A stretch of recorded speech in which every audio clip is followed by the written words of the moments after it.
What is going on, everybody? Welcome to episode 64 of Process Potables. This episode is titled Tailgating with Feeding Time TV. I am Dan, joined by Steve as usual, and we have a very special guest in the house with us, our longtime friend Dave Wes. If you don't know him as a friend of ours, and you may know him from Feeding Time TV, which you can check out their YouTube channel, Instagram, and Facebook at Feeding Time TV. Dave, thanks for coming on. Thanks for joining us, man. And I should say thank you for making us dinner. Oh, no problem. Thank you for having me on, guys.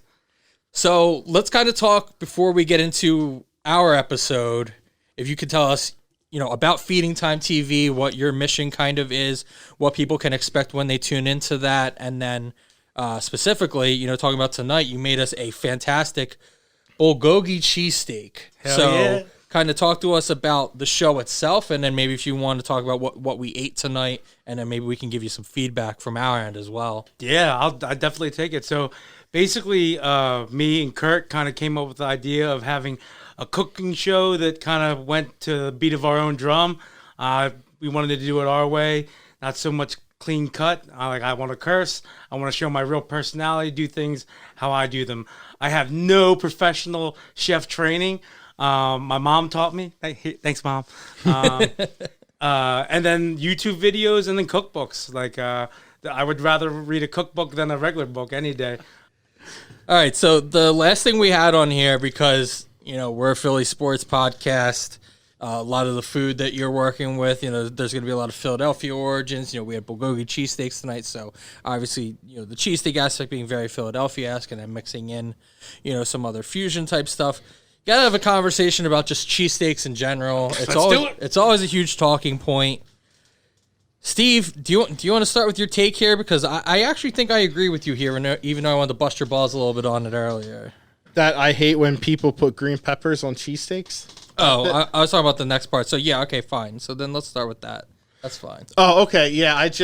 And I'll admit it's just me totally being a homer. Like I know, like people out in Chicago, like if you put ketchup on your hot dog, that's a huge no-no, and people get like real butthurt and over defensive. Like I don't care if people put ketchup on their hot dogs. Like put whatever you want. And I love ketchup on hot dogs. And if someone gives me a hot dog already with ketchup on, like I'll still eat it. Like I prefer mustard, but I'm not going to not eat it. Yeah. But dude, when it comes to cheesesteaks, like every time I see like a video or some cooking show, someone's like adding the green peppers, I'm like, God fucking damn it. Like, no. Like, and it's not that I hate green peppers. Like I love like roasted peppers on like like a bratwurst or like an Italian sausage. Right. Like that's where they belong, but not on a cheesesteak. I mean, I'm a picky ass eater, and I like green peppers on a lot of things. But again, you don't put them on a cheesesteak. I agree. And you go to any other city, and it says Philly cheesesteak, steak, cheese, peppers, and onions. It's like, no, motherfucker, that's not it. Mm-mm. Yeah.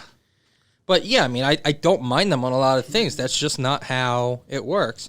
Now, what do you feel about mushrooms? Because I love mushrooms on a cheesesteak. Oh, I do. Yeah. I fuck with the mushrooms. Yeah. Okay, cool. Yeah. Now, some places are better with the mushrooms than Right. others. Like, I just want to get it from anywhere. But yeah, And I won't get mushrooms if it's the first time I'm at like a cheesesteak place. Yes. I always go traditional. Like I'll either like just whiz wit or American wit. Yep, absolutely. Yeah. Couldn't agree more. and I don't do it often, but I sometimes I'm in the mood for like the cherry peppers they have like off to the side. Like that's good too. So if I'm in the mood for that, That's well, we'll talk about where we like better, but that was the big kicker for me with D'Alessandro's, was they have their own cherry pepper relish right on the counter for you to apply as you want. That was a huge deal for me. But we'll get to D'Alessandro's because I want to talk about that. But the other one you had, which is kind of where I wanted to start, but we'll get that one out of the way, was like how popular it has become to hate the staple cheesesteak places. Your Pat's, your Geno's, your Tony Luke's, pretty much the big three. And I think you're right here. Like, I've always really liked Pat's. I think Pat's makes a good cheesesteak. Is it the best cheesesteak in the city? No. But if, some tourist comes in and they're like, oh, which one of these should I go to? Like, it's kind of getting tired of being like, bro, you don't want to go to these ones. You want to go to this place all the way out in Northwest Philadelphia. It's like, dude, they don't want to fucking make that drive. They just want to go get a cheesesteak, take a bunch of Instagram pictures with it, and be like, hey, I went here. Like, Let them do that. So if you pick your favorite out of all of them. I fucking hate Geno's. I think Tony Luke's is fine. I think Pat's is the best out of all of them. But like, are any of those three on like my top 5 cheesesteak anywhere? No, not at all. But dude, 2 a.m. drunk as shit, a Pat's cheesesteak fucking hits. Oh yeah, with the cheese whiz, Extra whiz. Absolutely hits. Yeah. They have the best yellow cheese whiz out of anybody though. Like that's where they're good. Their roll is good. And their cheese whiz is really good. That's where I think they make their money. I agree with you. Out of those 3, I'll hit Pat's every single time. Yep. Geno's, it's just like it's a fucking bug trap. It's just with all you see the all the lights. lights, and you just see all the little fucking insects and peasants just go over to Geno's. And I think this was George's line as well. So I got to give him credit because my favorite thing he said about Geno's was it's racism hidden behind patriotism. Oh yeah, the whole speak. Even if their I hate food that was good, bullshit. I would Yeah. not give them my money. But we tried it once and it fucking sucked. So Yes. best of both worlds. Don't need to give them my money, don't want to give them my money, and don't want their food anyway.